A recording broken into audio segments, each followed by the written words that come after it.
ఇక డీటెయిల్స్ చూస్తే సీఎం చంద్రబాబు నాయుడు స్వగ్రామమైన నారావారిపల్లిలో సంక్రాంతి సందడి మొదలైంది. సీఎం కుటుంబ సమేతంగా సంక్రాంతి వేడుకలను స్వగ్రామంలో జరుపుకున్న నేపథ్యంలో గ్రామం అంతటా ఉత్సాహకర వాతావరణం నెలకొంది. ముఖ్యమంత్రి వస్తున్నారనే సమాచారంతో తెల్లవారుజాము నుంచే గ్రామస్తులు ఆయన రాక కోసం ఎదురుచూస్తున్నారు. భారీ ఫ్లెక్సీలతో పాటు స్వాగత తోరణాలను ఏర్పాటు చేశారు. ఈ క్రమంలో ఎట్టకేలకు సీఎం చంద్రబాబు స్వగ్రామానికి చేరుకున్నారు. కాకినాడ జిల్లాలోని సార్లంకలో జరిగిన అగ్ని ప్రమాదంపై మంత్రులు అధికారులకు దిశానిర్దేశం చేసిన అనంతరం ఆయన నారావారిపల్లికి చేరుకున్నారు. ఈ సందర్భంగా ప్రజలకు ఘనస్వాగతం పలికారు. సీఎం చంద్రబాబు నాయుడు తన కోసం వేచి చూస్తున్న గ్రామస్తులను స్వయంగా పలకరించారు. వారి సమస్యలపై అర్జీలను స్వీకరిస్తూ గ్రామంలోకి ప్రవేశించారు. అందరికీ పండుగ శుభాకాంక్షలు తెలిపారు. సీఎం రాకతో గ్రామం అంతటా హై అలర్ట్ వాతావరణం నెలకొంది. పోలీసులు, సీఎం వ్యక్తిగత భద్రతా సిబ్బంది కట్టుదిట్టమైన భద్రత ఏర్పాట్లు చేశారు.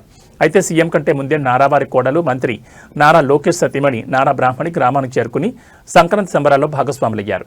నారావారిపల్లెలో సంక్రాంతి సంబరాల్లో పాల్గొన్న సీఎం చంద్రబాబు నాయుడు కుటుంబం సంబరాల్లో భాగంగా ఏర్పాటు చేసిన కార్యక్రమాలకు హాజరవుతున్నారు. నారా భువనేశ్వరి బ్రాహ్మణులు ముగ్గుల పోటీలను పరిశీలించారు. పండుగ సందర్భంగా ఏర్పాటు చేసిన క్రీడా పోటీలను సీఎం కుటుంబంతో కలిసి వీక్షిస్తున్నారు. కోలాటం, చిన్నారుల ఆటల పోటీలను తిలకిస్తూ ఆనందంగా పండుగ జరుపుకుంటున్నారు.